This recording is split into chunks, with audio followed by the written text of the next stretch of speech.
from your very demanding schedules to be here today to explore the important lessons learned in the medical profession over the last century and how they inform our work to enhance the teaching profession. My sincere thanks to Senator Barrasso today. John and I were friends before he took a seat in the Wyoming legislature years ago, and at that time he gave me tremendous encouragement, both personally and professionally. And I don't know if you'd remember the details, but we had some very memorable discussions when we were in a leadership course together in the early 2000s. Senator Barrasso has been an unwavering champion for my work with the Ellbogen Foundation, a nonprofit family foundation, in many regards, and as he voted for significant support to teachers pursuing national board certification in Wyoming, and now from his vantage point in the U.S. Congress. He comes to celebrate it with us each year when we bring NBCTs together. He acknowledges the outstanding daily commitment of our teachers to their students during that special evening, but also when he meets teachers in their communities. I also want to thank his staff for putting together this event this afternoon. To set the context for some brief opening remarks, I'd like to share a quote from the headmaster from my boys' high school. He said, quote, "Every child is born as pure potential, and that our responsibility is to cultivate whatever gifts our young people bring to our school." And I would just add, I believe it's not just up to our schools, but our families and our communities as a whole to cultivate the uniqueness of each of our youth, encouraging them to pursue their individual dreams. In Wyoming, we were given an unprecedented opportunity because my parents had a grand vision centered on teacher quality. They had identified national board certification as the avenue to move this vision forward, and I'm all in. We began by breaking down the barriers, specifically recreated awareness and access to the process, provided meaningful financial assistance, and much needed professional development to assist in their success. Finally, we honor teachers with financial incentives and recognition. I would be remiss if I did not acknowledge former Governor Jim Hunt of North Carolina for his guidance in the development of the Wyoming Initiative, also a man of tremendous inspiration to me and in this work. The Wyoming legislature also stepped up to join us in a public-private partnership to develop a comprehensive system of supports. It is safe to say that we have one of the best, if not the best, and maybe some of these teachers would challenge me on this, but one of the best support systems of any state in the country. I am very grateful to our partners, from the teachers and administrators throughout the state to the governor's office and all the stakeholders in between. They all took part in crafting the Wyoming National Board Certification Initiative. And just a couple quick facts. I can't get up here and not talk about my own state. But now Wyoming has 10 times the number of national board certified teachers today than we did 9 years ago. From 0.5% certified to 7% certified in Wyoming, and adding 1% each year. We have at least one NBCT in 81% of our school districts, up from 25% in 2005. Our teachers are taking leadership roles that benefit student learning in their classrooms, but in the much broader context of their schools, districts, and in the state. They help pave the way for others to take this important step to be the best in their profession for the ultimate beneficiaries, our students. And in some cases, our teachers are taking a leadership role on the national level. Mauro Diaz is here today, is a testament to that.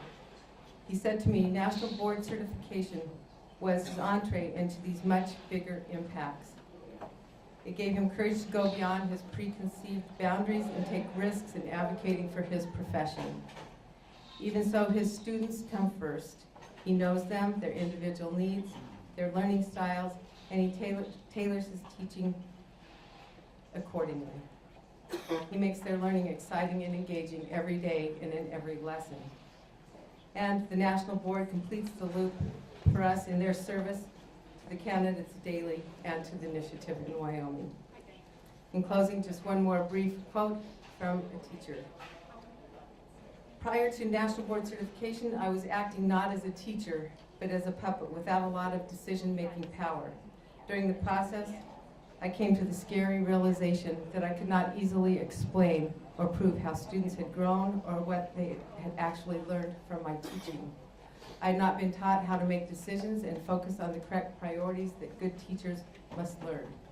The National Board Certification process began changing me by forcing me to critically analyze my own teaching. The process gives teachers wings to soar by honoring and empowering them as the person best able to make instructional decisions that meet their students' unique needs. The focus shifts from learning, the focus shifts to the learning and growth of individual students. So thank you very much for allowing me a few minutes. It is now my great pleasure to turn the podium over to Senator Barrasso.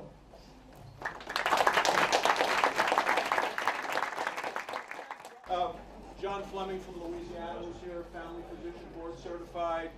Phil Gingrey, an obstetrician gynecologist from Georgia, was also here. I think members of Congress will be coming in and going out. I don't need to make a long speech. You know why you're here. I want to just congratulate Mary Garland for all she has done in the state of Wyoming. We have 7% board certified teachers, the 3% nationally. We know we have about 85% of physicians are board certified, so it certainly gives room to grow. I really like what you've done in Wyoming with the Ellbogen Awards to schools where 20% of the teachers are board certified. You provide certificates, and I try to go visit schools and visit with student bodies. And over the last couple of weeks, I was traveling around the state over both the President's Day weekend as well as Martin Luther King week, and traveling to visit schools. And I try to select schools where we either have a number of newly board certified teachers or where they have met the criteria of 20%, the Ellbogen, is that what you call the program? The Ellbogen? The meritorious schools. So we continue to work to ratchet it up to have more and more teachers. We know the students ask great questions. I see the difference when I go to those schools, so I'm here to congratulate you, encourage you. I don't want to hold up the panel, but I do want to introduce the chairman of the discussion, who's also the president of the board certification, Ron Thorpe, who has a long and distinguished career in education, politics, a degree in classics, which shows there is a lot to education, knowing subjects as well as knowing how to teach the information. So, Mary, thank you so very much. Ron, it's your show. Thank you all for being here and taking the time. I know that there are going to be other members of Congress stopping in, and if you notice some, feel free to interrupt. There are 3 senators who are physicians, about 16 who are board certified, about 16 members of the House, and I know more are running this year because of the involvement of healthcare and politics and moving forward as a nation. So Ron, thank you. Thanks so much for all being here and for allowing me to speak today. Thank you.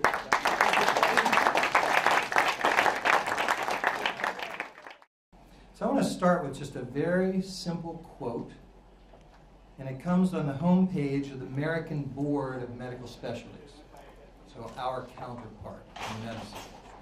The American Board for Medical Specialties, recognized as the gold standard in physician certification, believes higher standards for physicians means better care for patients. We will be crafting our version of that statement for the homepage of the National Board for Professional Teaching Standards. What I hear in that statement is that certification is the medical profession's assurance to the public that this is an accomplished practitioner. And since they believe that certified physicians make a difference in patient care, you must conclude only one thing. You have to have as many board-certified physicians as possible. That's how it works. The medical profession has become, I think we'd all agree, the epitome of the definition of a profession. It's not perfect. It never will be perfect. Human endeavors cannot be perfect. But medicine is as good as it gets. And in 1987, when the founders of the National Board came together to create this organization, they had in mind the medical model. People knew what medicine had done throughout the 20th century to become what it is today. And if you've looked at any of the history, 100 years ago, medicine was not the epitome of a profession. Conscious decisions were made. and it was a lot of work over decades. We created standards, profession-based and determined standards in 25 different areas of teaching. We created a very good process for certifying when teachers meet those standards. It's not perfect. We're trying to make it better. We're always trying to make it better. But you won't find a better process out there now that will certify, that will show you when a teacher is highly accomplished. What we have not done, that medicine did, was make this the norm, not the exception. It has to be what everyone in our profession aspires to. That's how you define a profession. Professions are not led by an elite group of Navy SEALs. A profession means across the board you have accomplished practitioners. That's what we have to strive for. We're proud of the 106,000 board certified teachers who are out there now. I've got 18 of the best ones right here on either side of me, and you're going to hear from them in a minute. But that's 3%. And that means that most children in this country will never sit in a classroom with a national board certified teacher.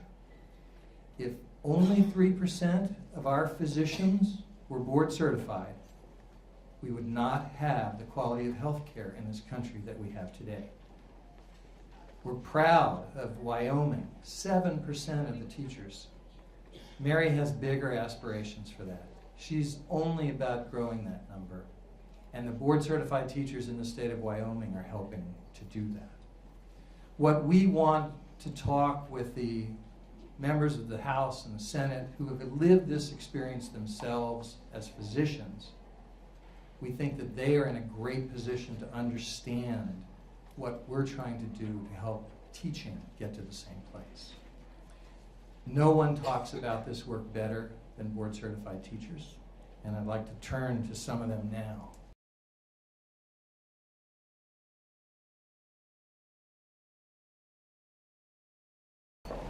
I did come from a different profession. I was living in Laramie, Wyoming, and by the way, my name is Mauro Diaz, and I teach at D. Morgan Middle School in Casper, Wyoming. So I was living in Laramie, I was working in business, and I came to a crossroads about what I was going to continue in my business career or do something different, and so I chose teaching. In the business world, I got a lot of feedback about how I was doing in many, many ways, not just by my superiors, but customers. Everyone gave me feedback. When I started teaching, that was not what happened. I didn't get a lot of feedback. You get a feedback maybe once or twice a year about how you're doing, but mostly basically how you're meeting sort of the district goals, not about the relationship with your students. And so that was, to me, I had to sort of decide, after teaching about 7 years or 7 or 8 years, I kind of had to decide, how do I get that feedback that I need? And so I learned about the national board certification process, and I did that. And what happened is it opened the whole world to me, because now I could see through video entries, I could see how my teaching really affected student learning. And what it also did is it gave me confidence to do other things. And so, for example, getting National Science Foundation grants to do research at the University of Wyoming and bring that up to the moment research and bring it back to the classroom, and so that my students could experience what it means to do biology, like the cutting edge biology, and not the textbooks, but the stuff that's happening at the university level. And you can see how students respond to that. And then going out to the community to ask ranchers if we could use their land to catch butterflies so that we can do our research in our classroom with butterflies. And so entry 4 of the National Board Certified process is basically how do you bring the community to improve student learning? And that's what I think was the strongest for me. And so then it also led to, with the help of the Ellbogen Foundation and Mary, to put together a summit to get 45 National Board Certified teachers together, and we talked about teaching in Wyoming.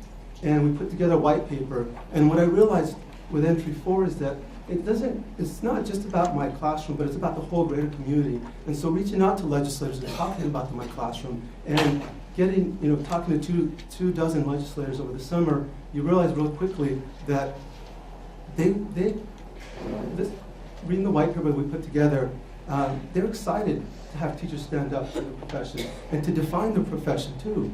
Because they don't have all the knowledge, but we do. And so that's been a very, very powerful for me. Entry 4, where you show how an accomplished teacher uses the community to improve student learning.